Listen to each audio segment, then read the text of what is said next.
so I will do my best to try to make sure that you can hear.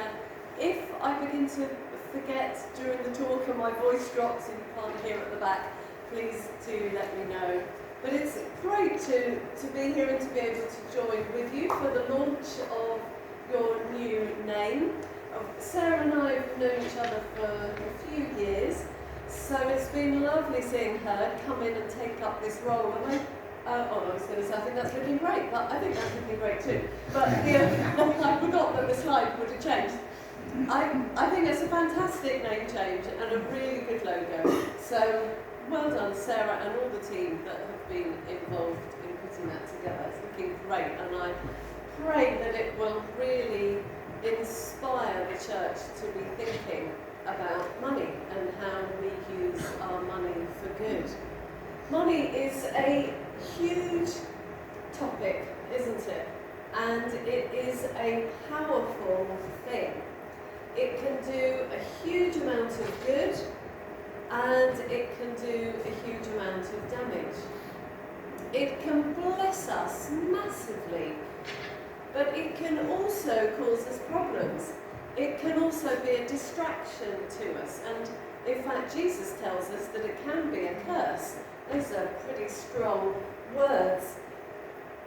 We need money, of course we do, so what we're here talking about is just money, not no money, because we do need money. And one of the things that we do at Tearfund is work through something called self-help groups. And these are small savings groups where we bring together 10 to 15 or so people, very often majority women, from some of the poorest communities in the world. And we, through the churches that we work with, these groups are brought together, and they're little saving schemes where the participants put in often really tiny amounts, what to us would be tiny amounts of money. And together they pool that money and build it up, and then they take it in turns to have a loan from the amount that is pooled. And they can use that for all sorts of different ways. I've had the privilege of seeing a couple of them. I've seen one in Kenya, in rural Kenya, out in one of the poorest areas, where women that had come from the local church was running this scheme and drawing in people from the community as well. One woman through the scheme was able to have enough money to go to market and buy herself a second dress. So this is the level that these are working on. And having bought herself a second dress, the next time she was able to draw some money out, she then bought herself some chickens. And with those chickens, not only were her protein needs met, but she was able to sell the eggs and sell the chicks and earn some money for herself and for her family. Others that I've seen in Ethiopia have operated on a bigger level, and they have enabled the participants to set up their own businesses and really go on and flourish in different ways. And those self-help groups come together then to form actually really quite powerful units. So each self-help group by itself is operating with fairly low-level amounts of money. But if you bring together all of the self-help groups in an area and look at the amount of money they represent, it's actually quite substantial. And then that gives them a voice to go to their local government and to be demanding and asking and pushing the government to be giving them basic needs and basic services. So we need money, and having money can bring good. And it's something that we can all use well. But we also see the deep problems that money can bring, and we see the deep destruction done by companies who use their money and their power to serve themselves, to destroy ecosystems, pumping pollution and CO2 and other greenhouse gases into the atmosphere and trampling over the rights and the dignities of local people. So you have all of these contradictions bound up when we're thinking about money. Today I've been asked to look with you at how we use our consumer power to bring about change. Why do we need to do that? Why do we need to think about that? For three reasons. I'm sure you can think of others, but it's nice to talk in threes, isn't it? For three reasons. Firstly, for the sake of the natural world. Because we know, if we can have the next slide up, because we know that the way that money is used can be so destructive to ecosystems, to creatures, to species, to this amazing world that we share with other creatures and that we live on and in and inhabit. Money can do a huge amount of good if it's used well, but it can also bring about terrible damage. So for the sake of the world, for the sake of the natural world, we want to use our money and our consumer power to bring about change. Secondly, for the sake of people living in poverty. We know that environmental problems always impact the poorest people the most. That happens here in the UK, in our communities. It will be the poorest people who are most impacted by our fossil fuel addiction, which is leading to the cost of living crisis and the energy crisis that we're struggling with. It will be the poorest people in our communities who are most likely those living nearest to the busy roads and suffering from pollution and the problems that gives them. It will be the poorest people in our communities who are living in bad housing. You may have seen in the news recently a child who died because of the mould. This is a social issue, isn't it? But it's also an environmental issue. Environment and people always go hand in hand. And money can be used really well to bless people and to bring about change. But so often we see companies using their money in ways that go against the poorest people and don't take any notice of their rights or their responsibilities.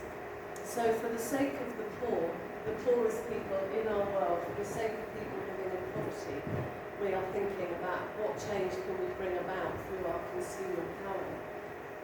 And then thirdly, for God's sake, underlying all of this, we are here because we are Christians, aren't we? I'm going to assume, actually, I said that too quickly. I'm going to assume that most of us are here because we are Christians, and if you're not, then you're very welcome. And in the scriptures, we see money all the way through, weaving all the way through. Did you know that Jesus talked about money more than anything else other than the kingdom of God? It matters how we use our money. And there is so much in the Bible about how we use our money and our approach to it. It can get very complicated. It's hard to pin down a yes, this is what the Bible says. If you want to explore that more, this book, Just Living, Faith and Community in an Age of Consumerism, is an exploration of how we can live as Christians in our highly consumer world.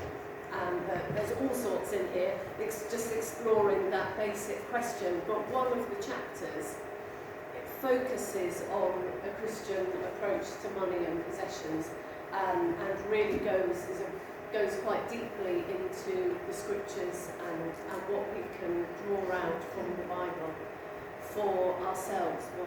As people who want to follow the Bible, what should our approach be towards money and possessions? So thinking about these issues is absolutely biblical. This isn't a kind of separate thing, as Christians we shouldn't be interested in money. It goes right to the heart of how we follow the God who we worship. And so it's really important. So we're here today thinking about these things for the sake of the wider natural world, for the sake of people living in poverty, and ultimately because this is a Christian thing to think about. And I'm just reflecting as I'm talking that the people in poverty, a bit about that verse in Proverbs that says that the poor person's or the poor man's field produces abundance, but injustice sweeps it away. And we are living with unjust systems. And so we have an opportunity to do something about that and to use our own power in some small way to bring about change.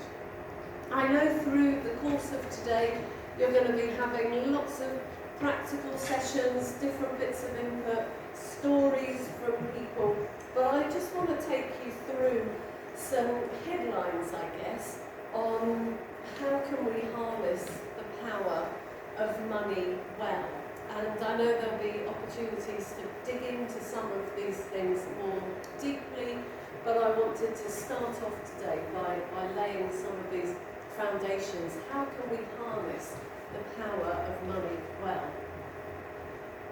Firstly, get control of your money. So this might sound really basic, but if you're not in control of your money, then find out how to do it. I'm not saying that in a simplistic way. Budget, I love this quote.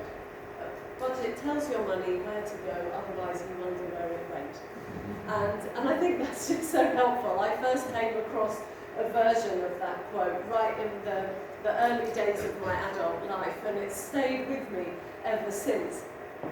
Budgeting is simply about getting a grip on how much money we've got coming in, how much we've got going out, and so understanding it. And that really is the basis of everything, because once we understand where we are financially, then we can make some other decisions about what we do with it. But just having that really basic framework, understanding our financial situation, whether that comes with a grimace or whatever response that might lead you to. So budget, and then get together with a couple maybe, or just one trusted friend or trusted friends to talk through your money situation with them. This is really countercultural, isn't it? We might not, well, we do talk about religion and sex and politics, but don't talk about money. Don't ask me what I do with my money. Don't ask me how much I earn or how much I give or what I spend. That is a real taboo area. And I think there's something powerful for us if we can break that. This isn't about shouting from the rooftops and talking to everybody, but I do think just having one or two trusted people who we can sit down with and look at our finances with is really helpful. Again, I did this quite towards the beginning of my adult life.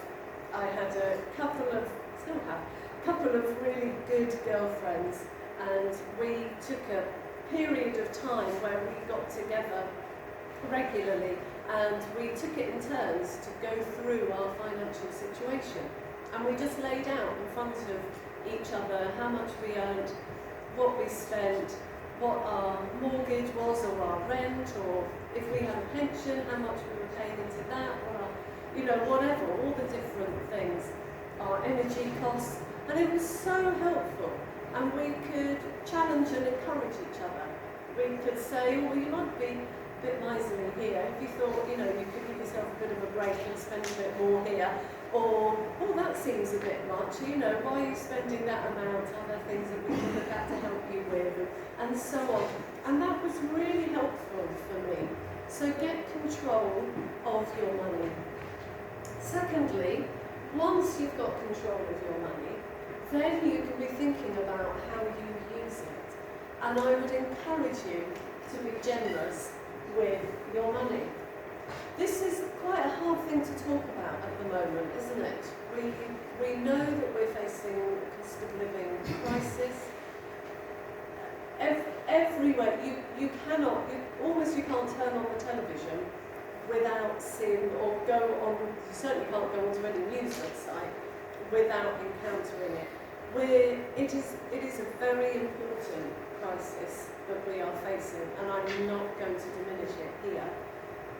We are also becoming slightly obsessed with it to the point of not really being able to think about or talk about anything else.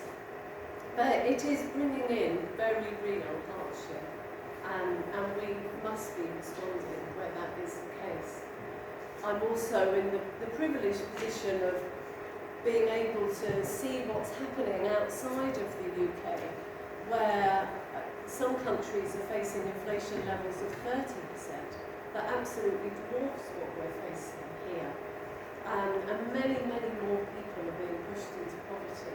So what we're experiencing here is important, and I'm not diminishing it, but also encouraging us to see it within a wider context, which our news feeds and our discussion programmes on the television don't give us. They don't give us that wider context.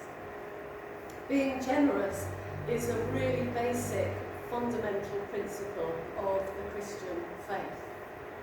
And I would encourage you to do that, whatever situation you're in.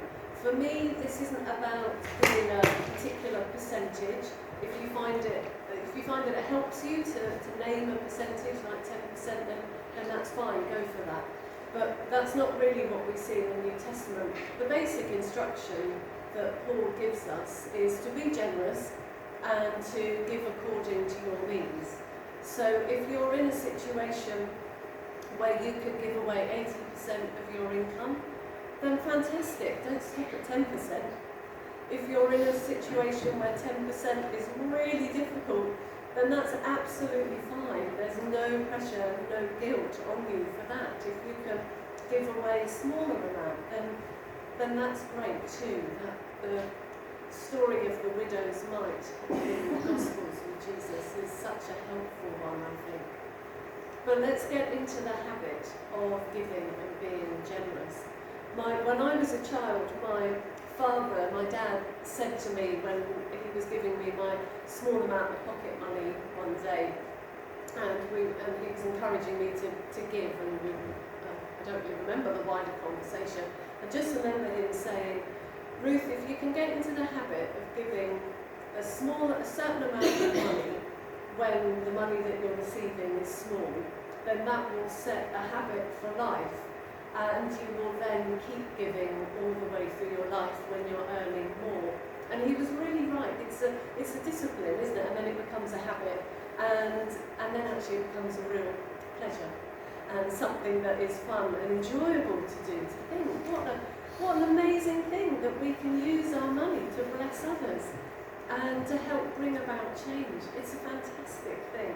So let's give generously. Thirdly, thinking about our consumer power, I think we can use our consumer power by buying less. So yes, we can think about how we buy when we do, but the foundation that comes from is by consuming less and buying less. And that is a really important principle for us today. We do live in a highly consumer-focused society. And again, we often, because we only see just what's around us, we often don't have a wider view and a wider picture. And so how we are in our society very quickly becomes very normal. And we think it's normal to behave in the way that we do. Do you know that we buy way more clothes in the UK than any other country in Europe? I can't now remember what the statistic is and how much percentage-wise we are higher. But we buy way more clothes than any other country in Europe. And yet we all think it's normal, the amount of clothing that we consume. So take steps to reduce the amount of things that you buy. And then fourthly, invest ethically. And I know this is going right to the heart of the Just Money movement and of the the sorts of things that you are looking at and focusing on. This really is the crux of everything. So we can be generous and give our money away, but I would imagine that for many of us, depending on our situations, we may have more money invested, so more money in banks or investments or in pensions than the amount of money that we're giving away. And that means that it's where we are investing our money, that's where we are having the most amount of impact, whether for good or for bad. And wouldn't it be tragic if we are doing all of the other things and we're living sustainably and simply and we're being generous with our money and we're taking care of the natural world and we're helping others who are living in poverty and we're doing all of these things, but then our money that we're investing is being used to destroy all of the good that we're doing in other areas of life. And so thinking about the bank that we use is important. Thinking about where our pension is placed for those of us who have a pension is important. For those of us who are able to have investments, thinking about where you put those is important. It's something I've been trying to live out through my adult life. I was privileged enough to come into a modest inheritance when I turned either 18 or 21 through the story of a long lost aunt, can you believe it? A great aunt who died and didn't have any children. We had no idea that she had lived extremely frugally through her life with quite a good income, so then had actually saved up quite a bit when she died. So she passed on the money to my dad and his two brothers, and my dad decided that he would skip himself and pass it on to his children. So it was sort of divided by 3 to my dad and his brothers, and then my dad divided it into 3 with us. So it meant, by the time, but it was a modest inheritance, it was something. And it was held with a stockbroker in London. So when I was, I don't remember, 18 or 21, I came into this inheritance and went and saw the stockbroker, got taken out for lunch. Totally never been in the centre of London, being taken out for lunch by a stockbroker before. That was quite an experience. And said to him, and this was, I don't know, 25, 30 years ago, said to him, I don't want any of my money in mining or extraction or the oil industry. And he looked quite surprised and said, well, I can do that, Ruth, but those are the sectors that are really earning the most amount of money. So if you do that, then your holding, the value of your stock is going to decrease. And I just had to swallow and say, well, yes, I know, but I'll just deal with that because I don't want to be gaining any money at the expense of destroying the natural world and local and indigenous people's rights. And so we stuck to that all the way through, and banks have tried, and I know banking is really difficult, but have tried to find different ways with our pension. So my pension is with Tearfund, and have been working with Tearfund at changing our default provider. So Tearfund's pension is now an ethical pension, which is brilliant. So just trying to find ways of doing that. But I would challenge you, if this isn't something that you normally think about, just think through, actually, how is my money being used? Because if it's with the regular banks, or if you haven't explicitly thought about what pension provider it goes into, then it is probably being used to fund the arms trade and fossil fuels and other extractions. So, invest it ethically. Finally, buy well. And do you notice I put this right at the end? Because there are all these other steps to go through before we get to this final bit. Buy well. stop and ask yourself some basic questions before you buy anything. Do I really need it? Is there a different way by which I could have it? Has someone else got it and we could share something together? How has it been produced? Where has it come from? Has it helped people and the natural world through its production, through how it's come here? Or has it harmed people? Is there, if this product is something that I want, is there a need? Is there an alternative to it that I can get?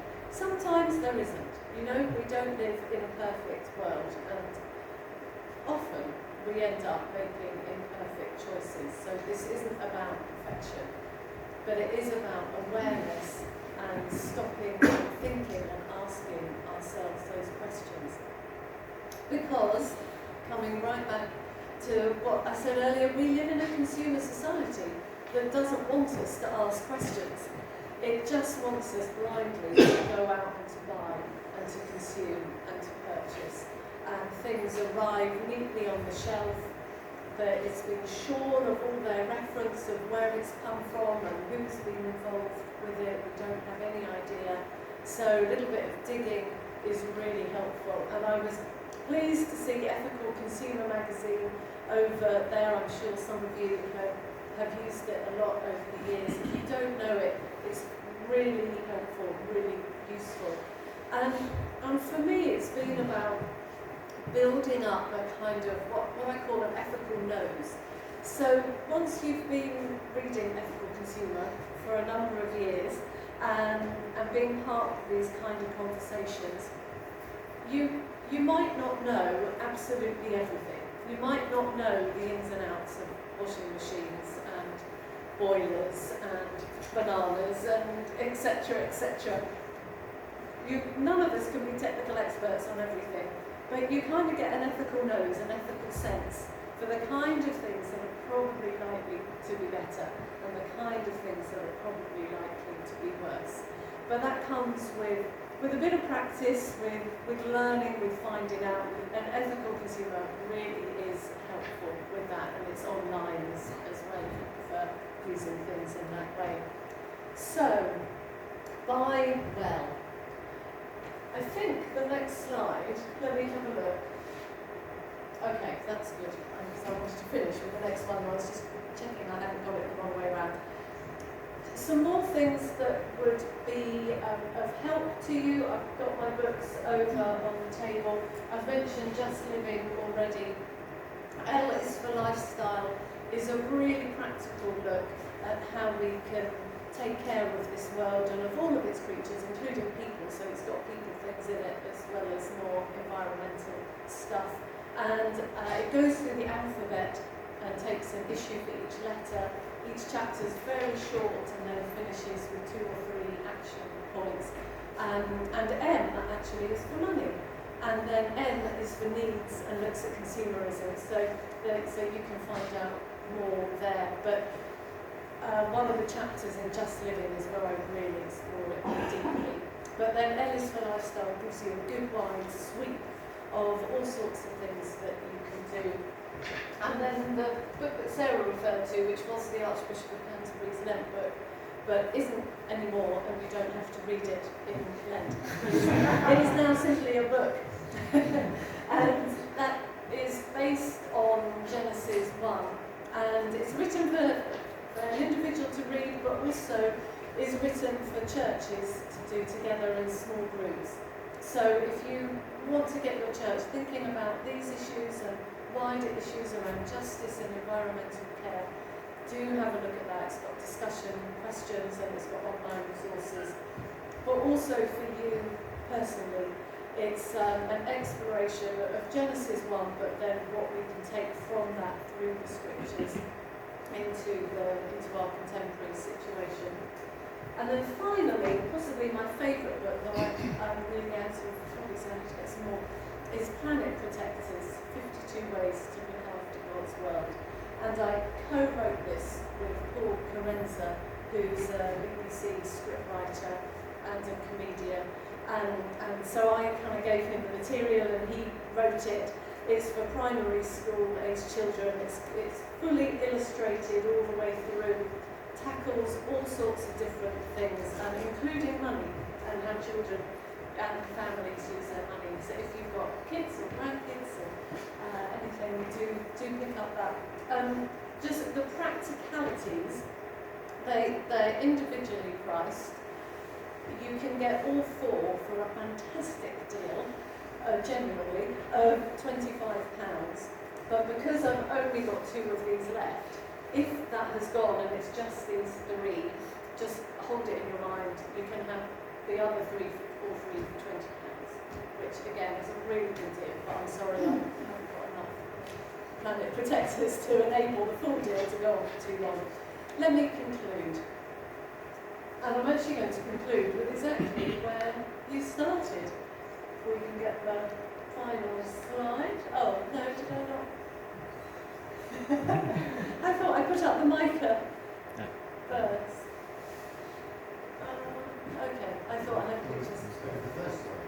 Well, yeah, no, but I thought I had myself. But it doesn't matter. Because I wanted to conclude with that reminder that we are here so that we can act justly and love mercy and walk humbly with God. And that is what lies at the heart of doing our money in a just way and using our consumer power to bring about change.